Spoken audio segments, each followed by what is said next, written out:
You're listening to the Jewish Entrepreneur Podcast with Debbie Sasson, episode 125. Welcome to the Jewish Entrepreneur Podcast. I'm your host, Debbie Sasson. I went from being a financial advisor, author, and chronic under-earner to building my business to six figures as a financial planner and money mindset coach, and then onto multiple six figures as a full-time money and business coach. I help entrepreneurs create money-making businesses and build wealth using sales and money mindset strategies and in alignment with authentic Jewish values. Now, let's dive in to today's show. Well, hello, my friends, and welcome back to the podcast. Today, I have a very special episode for you. It is an episode that has been simmering away in my mind for a little while, and it was finally time to create this episode. I am going to be speaking about my mom on the podcast. I think I rarely, or if ever, have spoken about her. I have mentioned my dad and some entrepreneurial, things that I've learned from my dad. He was an entrepreneur, but I don't think I've ever spoken about my mom. And we are just now celebrating her 10th yahrzeit. She died 10 years ago. I am recording this podcast between the English date of her passing and the Hebrew date. She passed away 10 years ago on April 7th, and the Hebrew date is the 7th of the month of Nisan. And I'm already getting a little bit teary as I record this podcast because 10 years is a long time. And memories are memories, and it's hard sometimes to go back and remember the good times. And even though I sat down and I really thought, I gave it some attention and wrote down some notes, and who knows if I'll even look at my notes while I am recording this podcast for you, I felt it was important to give this tribute to my mother. She's obviously 50% of my DNA, 50% of my upbringing, and as a money coach and business coach, I know that so much of our relationship with money is created in our formative years. It's what we witnessed. It's what we saw. It's how our parents interacted with money. It's how our parents interacted with each other around money. And we're young, we're blank slates, and we just see what's going on around us. We witness things, we observe them. And for little kids, whatever they observe is the truth. They don't know any different. They don't have any filters. And I just know that so much of who I am today around money also has to do with my mom. I mean, my mom was a very different personality from my dad. They ended up getting divorced. They were separated when I was in fourth grade, and my dad ultimately remarried when I was in seventh grade.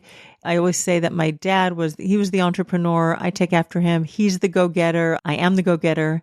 And my mom always called me her peripatetic daughter because I roamed around the world, went to university on the East Coast after growing up on the West Coast, and I worked in New York and London, made my way to Israel, and yet, I know that part of the way that I interact with money is from my mom.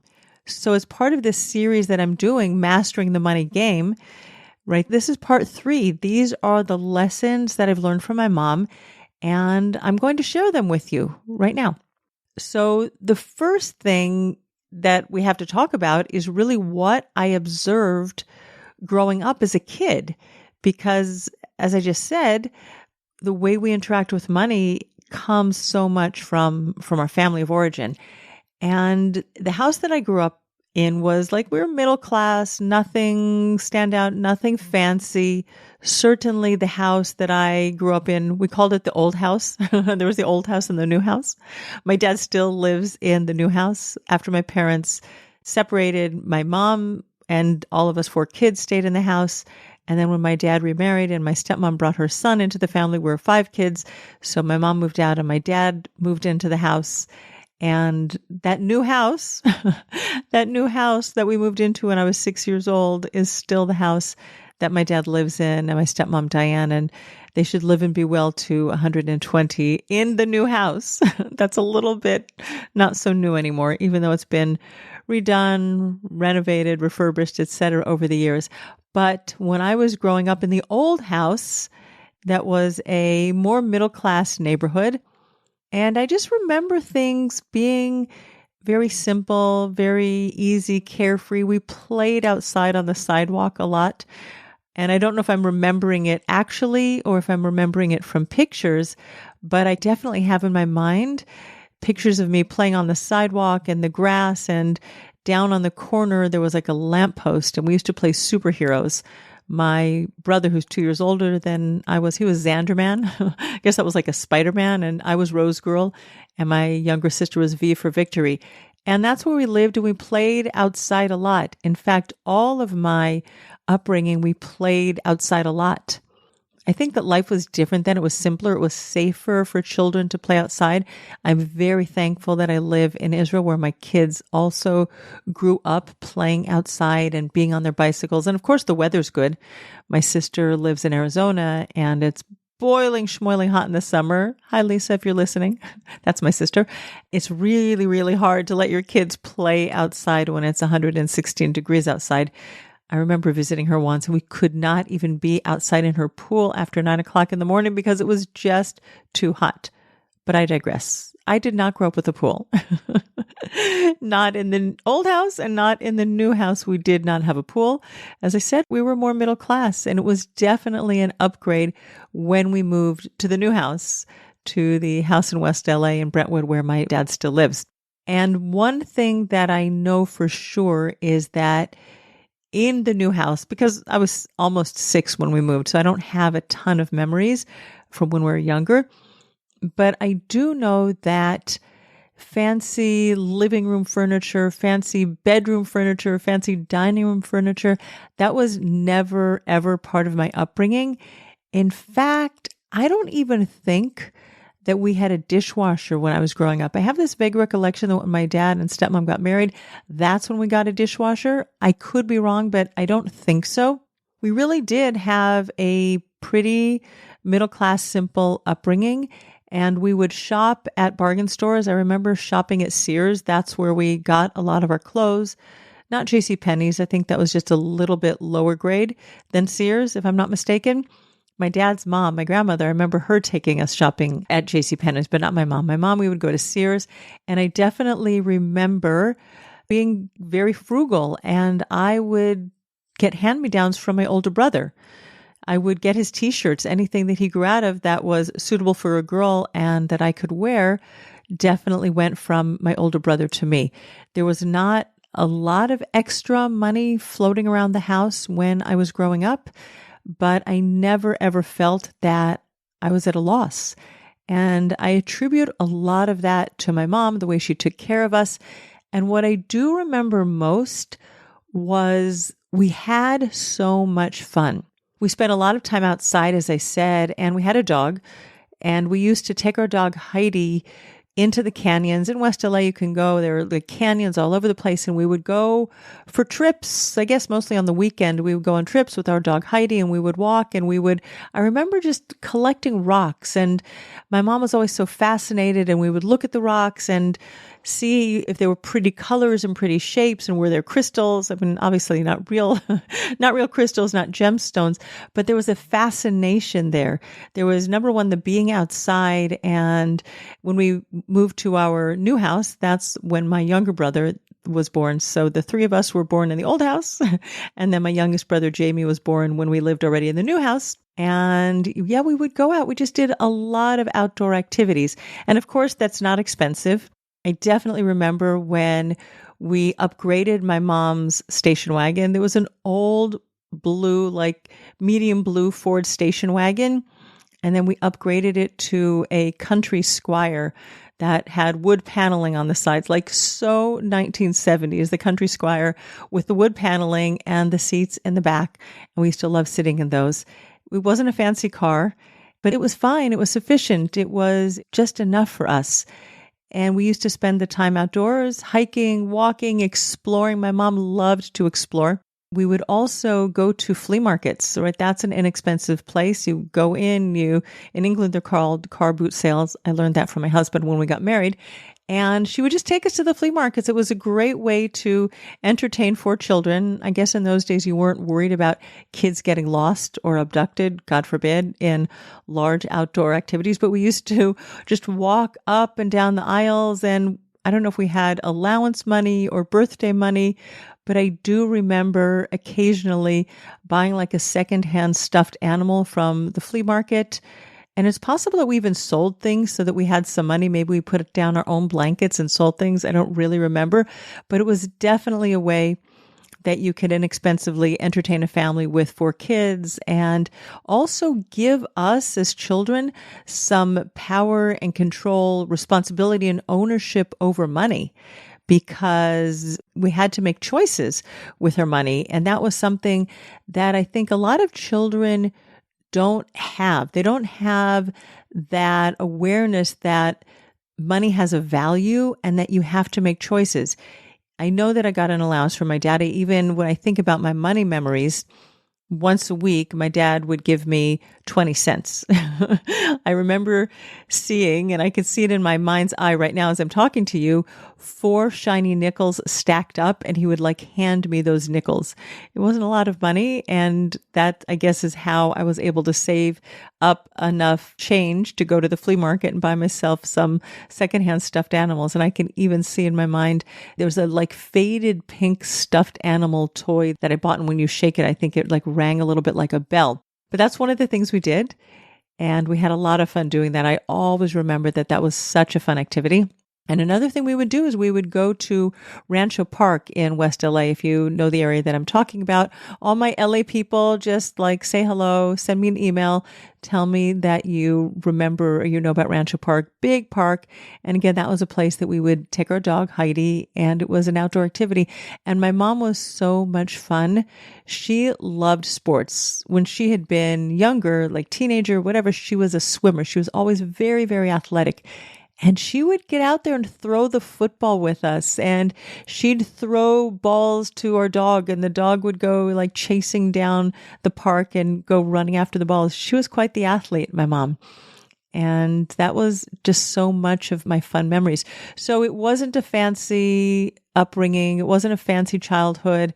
We would go to summer camp in the summers, and there were a couple of summers that I remember that we went away as a family down to Vacation Village in San Diego. I've heard that the name has changed since then. I think my sister and I once Googled it to find out what it was called. But we would go with my mom's brother and wife and their 2 kids. And that was my childhood upbringing, and it was always so much fun. We would also go with that family to the amusement park like once in a blue moon.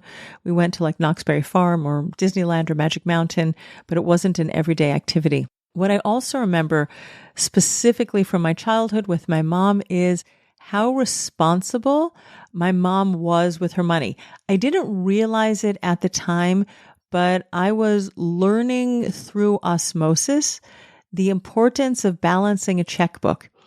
Because I know that every time my mom wrote a check, every time she went to the bank, and I have memories of going with her to the bank.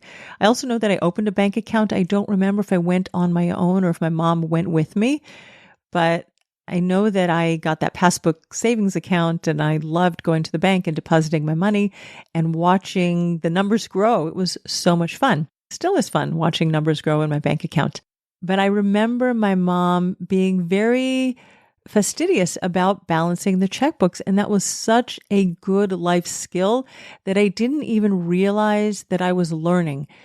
I remember when I opened up my first bank account, more like as an adult when I got a checkbook, probably when I was in college. When I was at Smith, I probably got myself my first bank account with a checkbook. It definitely wasn't when I was a kid and I had that passbook savings account. But I knew how to balance a checkbook. I knew how much money was in my bank account, how much money I was spending, and how much money was left. This, of course, was in the 70s, and I went to college starting in 1981. It was before credit cards became a thing. It was not a commonality to be able to go into debt. The banking structure in the United States changed, and then all over the world changed so that you could very, very easily take on debt with a credit card. And nowadays, it is much harder to manage your money. I mean, now there are apps, and so you can actually keep track of things. And there are programs like YNAB. I don't use YNAB, but there are other ways that people do keep track of their money. But it was just so clear to me from observing the way my mom handled money that you just mark everything down and you know where your money is. That was very, very pashut. It was very, sorry, that's my Hebrew if you don't know that word. It was just very clear to me. It was very clear to me that you write everything down and you know how much money you have and you don't spend money that you don't have. I will also say that as a young girl, I was in Girl Scouts and we sold Girl Scout cookies. And my mom was also one of those moms who stayed at home. She was a stay-at-home mom. She had trained to be a nurse, but when she was pregnant with my older brother, she got very nauseous and could not stand all of the smells that she was like encountering as a nurse. So she just dropped out of nursing school and she became the stay-at-home mom. So she was always very involved in our school activities. I remember her driving that country Squire with the wood paneling on the side. She would take a bunch of kids and drive us on field trips or down to the beach or something like that. She was involved in our school activities. And she was such a supporter of mine when it came to selling Girl Scout cookies. That was important to her, important to support me, important to, it wasn't, I guess, an entrepreneurial endeavor, but going knocking on doors. I guess that was one of my first introductions to marketing and selling because I had to go. I mean, it's easy to sell Girl Scouts. It's easy to sell cookies. It's easy to sell a good cause, but still you have to overcome any embarrassment or fear of rejection or fear of judgment. My mom had my back from a very young age. So, I kind of think of my dad as my role model for entrepreneurship, but I'm sure it was my mom as well because she gave me that backbone that I needed so much to develop. And thank you, Mommy, for that, because I just kind of realized that right now while I'm sharing with you the money lessons. So we've talked about having a simple middle-class life, but not feeling in any way deprived. I didn't feel any lack whatsoever. And learning the skills of being responsible around money, both in terms of the choices that I could make with my allowance money and being taken places where we could spend small amounts of money like the flea markets, and then just watching my mom's habits with balancing her checkbook. And I think that those are very strong foundational skills that children can benefit and thrive so much if they have them. Now, let's fast forward a little bit. I want to talk about when my mom and dad were divorced and my mom lived on her own. She moved into an apartment not so far from us, and I was able to ride my bicycle to her house. I was a good bicycle rider back in the day. I think I'm still not a bad one, but I prefer hiking. Maybe it was 20 or 30 minutes away, but as a child, I was very active. I guess I did get a little bit of that athletic side of my mom. My dad is also athletic. I would ride to my house and she had a piano. I took piano lessons, but I had to ride to my mom to practice the piano. So my piano lessons didn't last for very long. But when my mom was on her own, and each one of us would have a day of the week that we would sleep over at her house, and then she would take us to school in the morning, some of the things that I remember was, number one, my mom was always an avid reader. There were so many books in her house. She loved books and she could read them so quickly. And in fact, after she passed away, there were so many books. And my sister, God bless her, really was in charge 99% of cleaning out my mom's house. And she had to deal with all of the books. My mom loved her books, couldn't give any of them away. But when we were with her, each one of us on our days, so again, she would take us sometimes to buy food. We'd make food for dinner and for school lunches the next day. We'd go to the supermarket sometimes. Sometimes we would go out to eat, but again, it was never an expensive, fancy meal. And I remember the first time in my sort of family history that we had a fancy, expensive meal. The kids, it was really when I graduated from ninth grade from junior high school. I think one of my siblings must have been graduating from elementary school, and it wasn't my mom. It was my dad, my stepmom, and the five of us then who went out for a fancy meal. I think it was my stepbrother who was graduating elementary school the same year that I graduated from junior high. The first time I remember going to a fancy restaurant and getting dressed up to go to the restaurant, but otherwise we went to the family-friendly restaurants as kids growing up. So again, we never were big spenders even when we were with my mom. And we would spend time at her house playing board games. I spent hours with my mom playing Scrabble and Rummikub and Triominoes and Yahtzee. Yahtzee was an old favorite that I never played with my kids. But we had good, wholesome family time, one-to-one time with my mom. And those are really my memories. And I think that that's so important these days in 2024 when I'm recording this. We think that our children need to be entertained. They need fancy activities. We need to wow them all the time. And every activity has to be like more impressive and better than the next. And I just didn't grow up that way. And it doesn't need to be part of the relationship that you create with money and that you create with your children around money, where they're believing all the time that you have to do something bigger and better than the time before. We can actually sit down with our kids and we can play board games. My mom also loved jigsaw puzzles. When she passed away, there were so many jigsaw puzzles in her house. I mean, that she'd done and probably done them over and over again. There were even a couple of jigsaw puzzles that she had been saving up that she hadn't opened up yet because she so much loved those. And that I think she got from her mother, my grandmother, because my grandmother was also an avid jigsaw puzzler. Is that how you say it? Jigsaw puzzler? I don't know. She loved to do jigsaw puzzles. So yeah, I think that's something that's really important, and it might be a lost art in these days where people spend so much time scrolling and they're on their phones, and rather than connecting and being with each other, they're all in their own worlds. And that's such a shame. So I really appreciate that my mom spent the time with us and played with us and played games with us. And she also loved to dance. She would put records on the record player. Do you remember what records and record players are? This was pre-music on Spotify. This was pre-music on YouTube. This was pre-CDs, pre-Walkmans. If you remember Walkmans, we had a record player and my mom would put records on the record player and we would sing at the top of our lungs and we would dance around her apartment. And that was really so much of our fun. It was just really family-oriented, simple, wholesome activities. And that is so much of what I remember growing up. Now, my mom has always been very simple in her taste of clothes. In her later years, after she left Los Angeles and moved to Arizona as a result of the big earthquake that happened there 31 years ago, around Northridge, whatever, my mom's apartment was condemned. She ended up moving to Arizona, where my sister lives still today. She was near my sister, but she was always a simple dresser. I actually think I have to ask my sister about that, if she was, or if I'm just remembering that, because at the end of her life, she was in Arizona. She was taking care of dogs. I think one thing that we can say about my mom is that she put her money where her values were.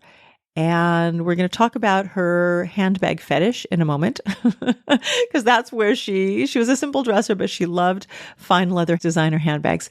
And she also loved animals, in particular German Shepherds. When we lived in the new house, we had dogs, we had German Shepherds, but when my mom moved to her apartment, there were no pets allowed. So when she finally moved to Arizona and she was able to buy herself a house not outside of the Phoenix area, it was probably a 45 minute drive to my sister, but she had land and she was able to breed purebred German Shepherds. And that was such an important value to her. And I think it was also a lot of animal therapy. My mom, who grew up to a family of Holocaust survivors, her parents weren't actually in the Holocaust per se. They weren't in labor camps or concentration camps per se, but they did escape from Nazi Germany in 1938 and fled to the United States. And my mom was born there in May of 1939.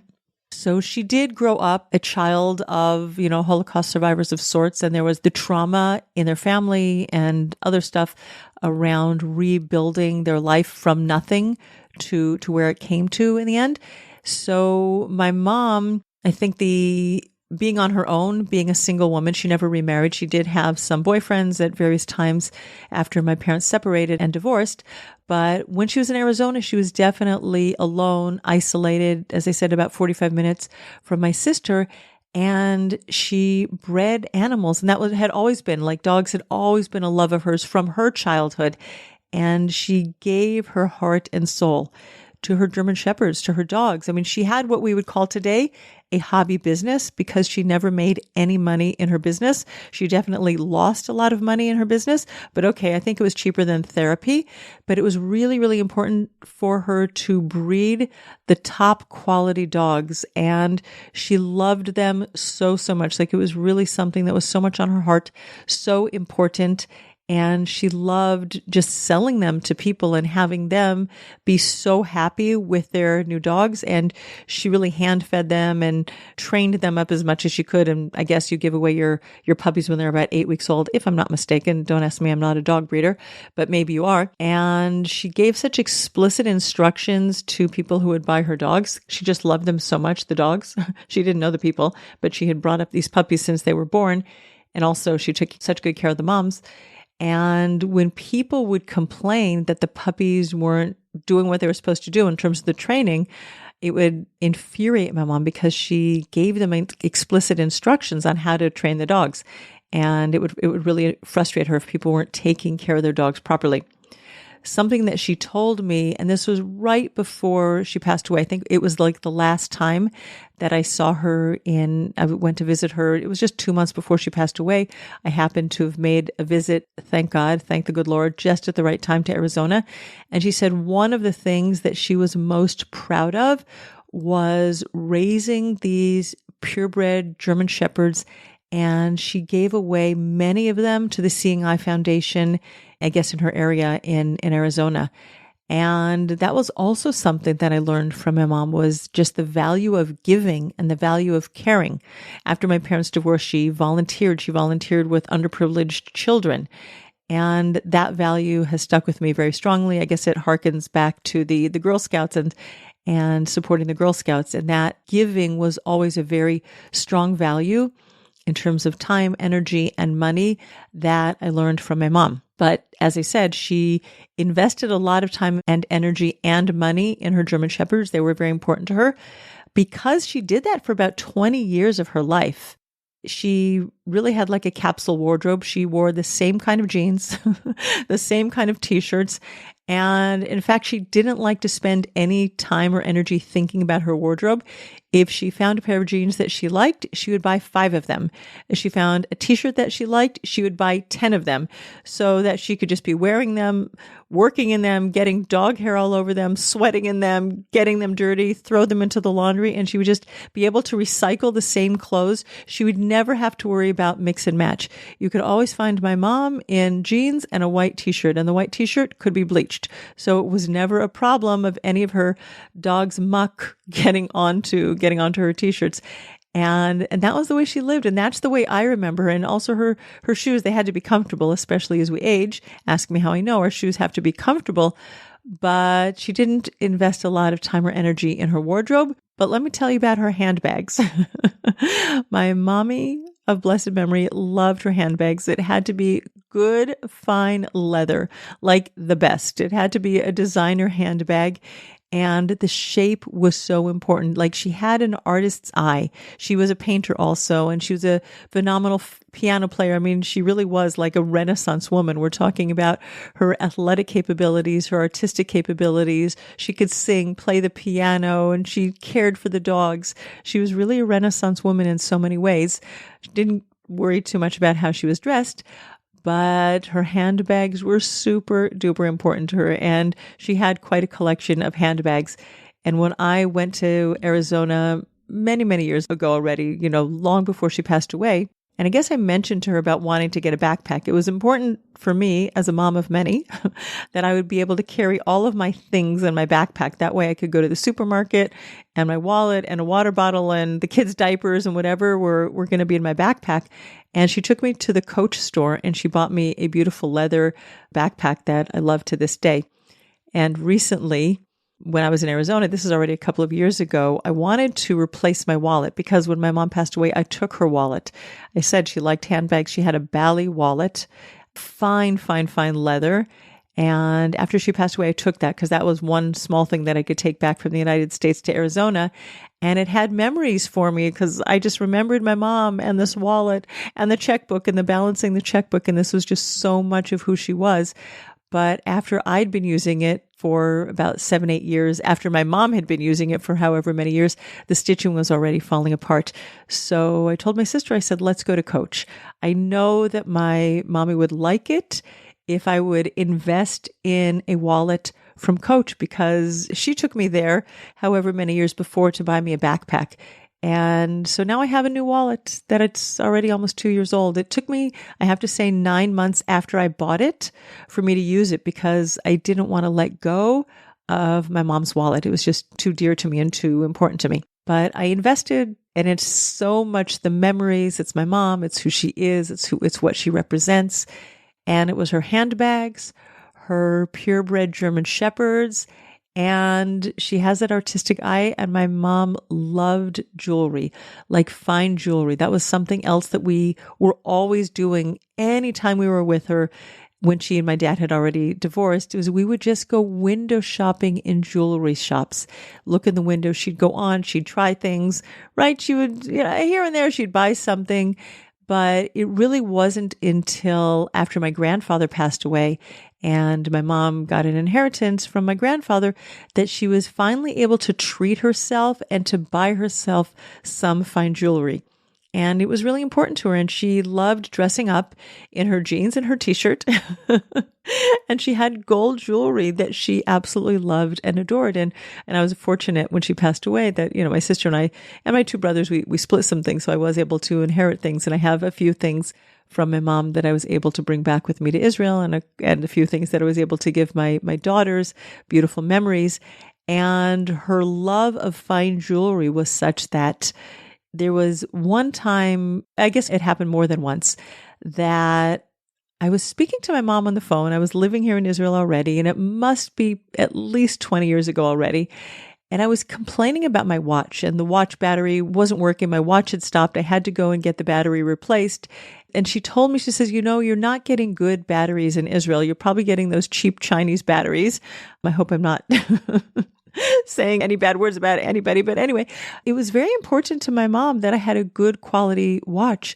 So she bought me a Rolex watch, a secondhand watch, because we don't have any problem going to flea markets and buying anything secondhand. But she bought me a Rolex watch that doesn't have a battery. It's one of the ones that, it self-winds when you move your arm, because she wanted me to have a watch that I never, ever had to worry about buying a bad quality battery again. So that's the watch that I wear all the time. I don't wear a lot of jewelry. If you ever see me in person, I'm not bedecked in jewelry. And even now, as I record this podcast, I'm not wearing my watch. I'm not wearing my wedding rings. If I didn't have necklaces around my neck, if they weren't there all the time, I never take them off. I never change them. Right? I did not inherit my mom's love of jewelry. But I have my watch, and it's another thing that reminds me of my mom. It reminds me that she wasn't a spender on all the things, but she focused on the values. She focused on what was important to her. Fine handbags, fine jewelry, fine animals. And that's where she put her money.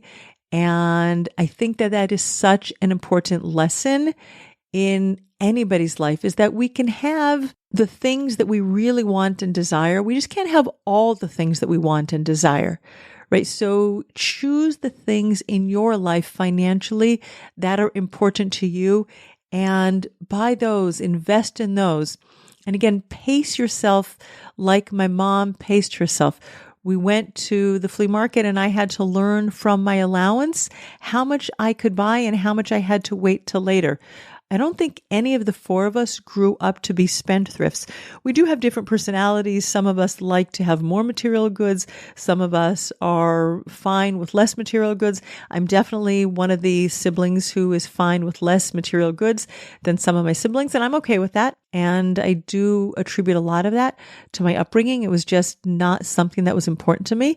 And I'll also say, I'm just remembering this as I'm closing here, earning a living and earning money was something that my mom, my dad, they put value on that. I was babysitting my neighbor's kids from a very young age, and I enjoyed the power that I had, the responsibility that I had, learning how to make my own money. It was something that my parents let me do. And I think they encouraged me to do it, if I'm not mistaken. I mean, I definitely had a lemonade stand, and I took lemons off of our tree that grew in the backyard, and I took sugar from the pantry in the Dixie cups and made my own lemonade and sold it on the corner, took the card table out of the house. So my mom, my dad, they definitely invested, as it were, in my first business ventures. And I think that was something that they also encouraged. They encouraged us to go out and try things, get jobs. I worked in my cousin managed an electronics store. And from the age of 14, I was working in that electronics store in the winter season, the Christmas seasons, and the summer vacations. And my brothers and sisters were also working in ice cream shops and in clothing shops. Like, we were all brought up to be responsible and get summer jobs. We were not brought up to believe that our parents would give us everything. And that was an important value that I'm so grateful that I received from my mom, from my dad, from my upbringing, and that I was able to give over to my children, because we also made them, my husband and I both made them, encouraged them to be entrepreneurs from a young age. And I really need to thank my mom of blessed memory and my dad for just being such sensible role models around money. I don't remember my parents ever fighting about money. My dad is still to this day a great couponer. And when you're raising a family with 4 kids or 5 kids after he remarried, there were 5 of us, just being smart and sensible around money was something that my parents always taught us. And I have so much gratitude to them for giving us those beautiful life messages. So let's just recap the things that I learned from my mom. Number 1 is that I think we just didn't spend more than we earned. We lived simply. We were fine being middle class, and we were entertained as kids. Number 1 being outside, which I think is just the best, on your bicycle, go run around the neighborhood. We used to walk to the park together, my brother, sister, and I, and we used to create in our heads so many games, that role playing that kids do, and the superheroes, that creativity that comes out because we were just able to be loose on the streets. Back in the day, it wasn't dangerous. I don't know what it's like now. There are definitely a lot of homeless people in Los Angeles, in the neighborhood where I grew up or nearby, and some kids might be frightened by that. I definitely go walking around the neighborhood that I grew up in when I go back to visit my dad. But simple, wholesome pleasure, doing a lot of walking, doing a lot of physical activity, and being outdoors in nature are just such beautiful lessons. And then there's no shame in buying anything secondhand, no shame in buying at discount stores or the lower priced department stores. There were various levels of department stores that we went to, but we always grew up going to the lower price shops. My mom did enjoy window shopping, whether it was a jewelry store or we'd go into Beverly Hills and stroll along Rodeo Drive, some of the fancier shops. And she did have that. She did have that appreciation of finer things in her DNA. She just enjoyed it, the jewelry, the handbags, and she put her money towards the things that mattered to her, not to the furniture in her house. I think my sister and I just laughed and made so many jokes about the furniture in my mom's house. First of all, the dog hairs that was all over it. But I think the furniture had been with her for like 30 or 40 years when she passed away, and it wasn't even worthy of giving away to anybody. I think it just went right into a garbage heap or a garbage dump because it was just too old. But my mom didn't invest in furniture. It just wasn't important to her. But her dogs were, her handbags were, and her jewelry was. And I want to just thank you for listening in to this podcast episode. It was just so beautiful for me to be able to share with you on the 10-year commemoration of my mother's passing, to share with you some of the money lessons that I learned from her growing up. And I want you to think about the lessons that you learned from your parents growing up. And we all learned, there are the positive things and the negative things. And certainly when it comes to money, we were sponges in our parents' house. Our family of origin is so impactful in how we see money and view money today. And I know that even if you don't know, that whatever you witnessed and heard and observed growing up, it's affecting you and your relationship with money. So being able to do this walk through memory lane for me and just being nostalgic, I just feel so much more grounded and strong that I had a beautiful, solid upbringing, that my parents, my mom, as I'm remembering now, was just so responsible about knowing where her pennies were and balancing her checkbooks. And if those weren't the gifts that you got from your parents, it's okay, because you can change your money story now. You can rewrite your story and become, if you're not as responsible, if you're not as on the ball, if you don't know what's going on in your bank accounts, it's okay, because you can start right now just checking in with your bank accounts and learning what you need to learn so that you can become a much better master of money and you can master the money game. All right, my friends, thank you so much for tuning in. Thank you for letting me share with you just some little snippets of my mom and of my childhood. And I look forward to seeing you on the podcast next week. Bye. Thanks for listening to the Jewish Entrepreneur Podcast. If you want to stop underselling and under-earning and close more sales, you need to clear the limiting money beliefs that are sabotaging your business growth. Head on over to debbiesasson.com/mindset and download my free Money Mindset Workbook. Uncover and dissolve money blocks like hundreds of other entrepreneurs who are now building 6, multi-6, and 7-figure businesses and creating true financial freedom.